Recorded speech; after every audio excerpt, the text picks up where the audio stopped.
ఈరోజు మన encounter news, నేను మీ కే విజయ భాస్కర్. కళ్యాణి వైన్స్ అని ఉంటుంది. అంటే ఎనిమిది మీద కదా మీరు జూమ్ చేసి కూడా చూడొచ్చు. ఒక్కొక్క మండలంలో ఒక్కొక్కటి తీసుకుని వచ్చాను ఎలా ఉన్నాయి అనేది. అన్నిటికీ కూడా కళ్యాణి వైన్స్ ఉంటుంది. కంబదూరు కావచ్చు, సెట్టూరు కావచ్చు, బ్రహ్మసముద్రం కావచ్చు, అలాగే కుందుర్పి కావచ్చు, కళ్యాణదుర్గం కావచ్చు, బ్రహ్మసముద్రం కూడా ఏ రోడ్లలో పెట్టారు. మండలాల్లో మండల కేంద్రాల్లో ఏ రోడ్లు ఉన్నాయి. బ్రహ్మసముద్రంలో మాత్రం పెద్ద విలేజ్ అని చెప్పేసి వేపులపర్తిలో పెట్టారు, పోలేపల్లి రోడ్లో.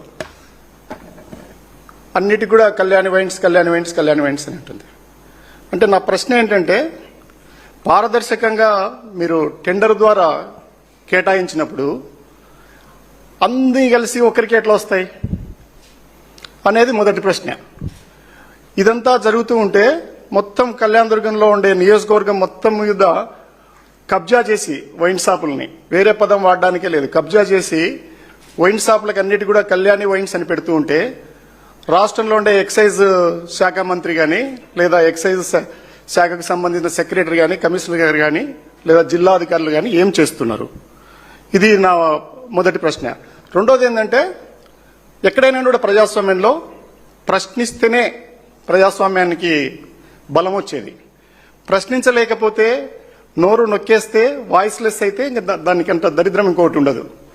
మొదటిసారి దినేష్ అనే వ్యక్తికి కళ్యాణదుర్గంలో ఒక హోటల్ నడుపుకునే వ్యక్తి అతను. దినేష్ అనే వ్యక్తికి లాటరీ తగిలితే దాన్ని ఎమ్మెల్యే మనుషులు వచ్చేసి తీసేసుకున్నారు. అక్కడ క్లియర్ గా వీడియోల్లో వాట్సాప్లో వచ్చాయి, ఎమ్మెల్యే డౌన్ దినేష్ కి షాప్ కేటాయించాలి అని. దాన్ని అది పెద్ద ఎత్తున వైరల్ అయింది జిల్లా వ్యాప్తంగా. అది బయటికి రాదు, మిగతా వాళ్ళకి తెలియాలంటే ఇక్కడికి వచ్చే మాట్లాడాల. అక్కడ జరిగినప్పుడు ఏమైందంటే అతన్ని ఆ షాపును కూడా లాగేసుకున్నారు. అంతేకాకుండా అతనికి జీవనాధారంగా ఉన్న ఏముంది, ఆ హోటల్ కూడా దాన్ని ఖాళీ చేయించేశారు. అంటే ఎవడైనా కూడా నోరెత్తితే వాడి జీవనోపాధుల మీద, వాడి కడుపు మీద కొడతారు. ఇది కాకుండా ఒక ఔత్సాహికుడు, పేరు నేను ఎందుకు చెప్పాలనుకోవట్లేదు, అతను తన స్నేహితుడి కోసం గట్టిగా ఎమ్మెల్యే డౌన్ అని నడిచాడు. అతను ప్రజా సంఘాల్లో వాటిల్లో పనిచేస్తుంటాడు, పెద్ద నమ్మకం ఉన్న వ్యక్తి. ఏదైనా ఇలాంటి విషయాలు వస్తే అతను కూడా కొన్ని రోజుల తర్వాత దండం పెడుతూ ఎమ్మెల్యే లాంటి గొప్ప వ్యక్తి లేడు రాష్ట్రంలో కానీ దేశంలో కానీ అని స్టేట్మెంట్ ఇచ్చేసినాడు.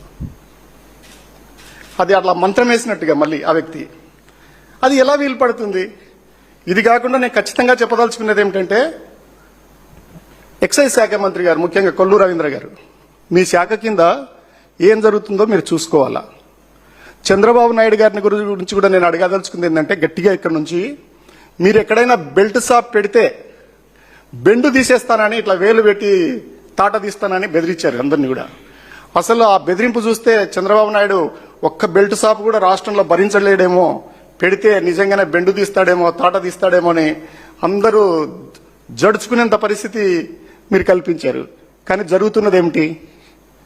కళ్యాణదుర్గం నియోజకవర్గంలో దాదాపు 300 పైన బెల్ట్ షాపులు నడుస్తున్నాయి ఒక్క నియోజకవర్గంలో.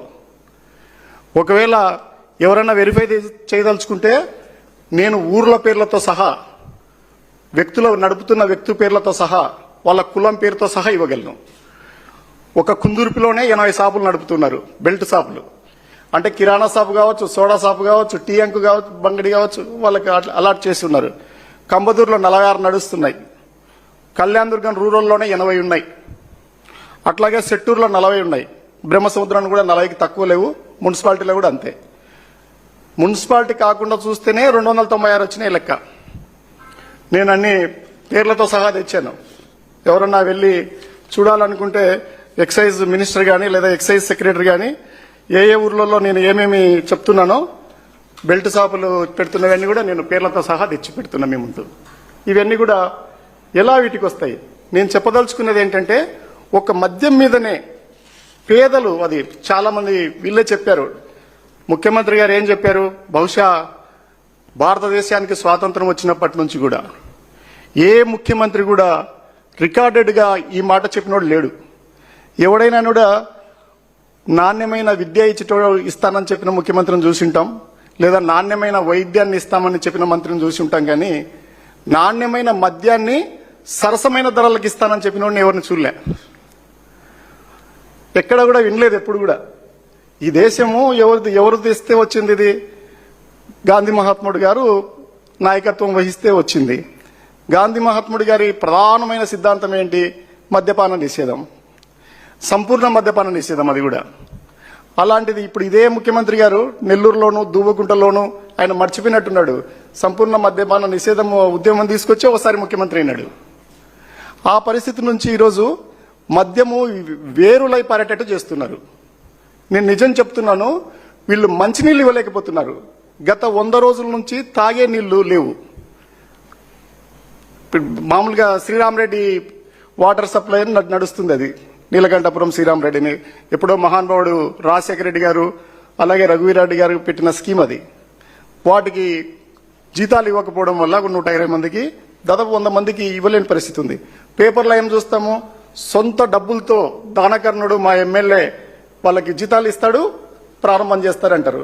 ఇంత లాంగ్ గ్యాప్ ఎప్పుడు రాలేదు. నేను సమన్వయకర్త కూడా అయినప్పుడు వచ్చింది, కానీ పరిష్కరిస్తుంటే కలెక్టర్ గారి దగ్గరికి వెళ్ళి 1 నెల 2 నెలలో తేడా వస్తే డబ్బులు ఇవ్వడం. ఒక దశలో నేనే ఒకసారి 5 లక్షలు ఇచ్చి ఉన్నాను వాళ్ళ కోసం. ఎందుకంటే వాళ్ళు కరెక్ట్గా పండగలప్పుడు ఆపేస్తారు. పండగలప్పుడు ఎప్పుడు పండగలు వస్తాయో వాళ్ళు చాలా పేదవాళ్ళు. మీరెవ్వరూ ఊహించరు. కళ్యాణదుర్గం నియోజకవర్గంలో ఒక్క పరిశ్రమ కూడా లేదు. అంత వ్యవసాయం మీదనే ఆధారపడి బతికాల.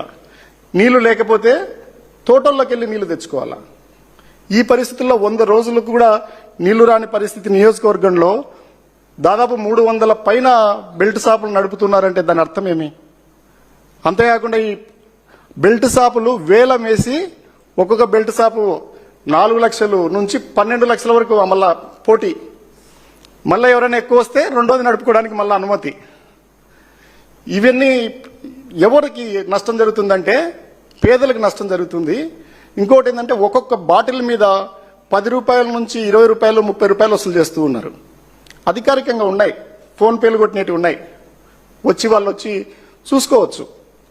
ఈ 10 రూపాయలు ఒక్కొక్క బాటిల్ మీద పోతూ ఉందంటే 20 రూపాయలు పోతూ ఉందంటే ఈ డబ్బంతా ఎవరికి చేరుతుంది? ఒక నెలలోనే ఒక అంచనా ప్రకారం కోట్ల రూపాయల డబ్బులు వస్తూ ఉన్నాయి. ఇవన్నీ కింది నుంచి పైకి వరకు వస్తున్నాయనే ప్రజలు అనుకుంటున్నారు. ఇప్పుడు పేదవాడు తాగే బాటిల్ మీద 10 రూపాయలు వసూలు చేస్తున్నారంటే ఎన్ని బాటిల్ ఎంత పెద్ద ఎత్తున జరుగుతుందనేది కూడా చూసుకోవాలా.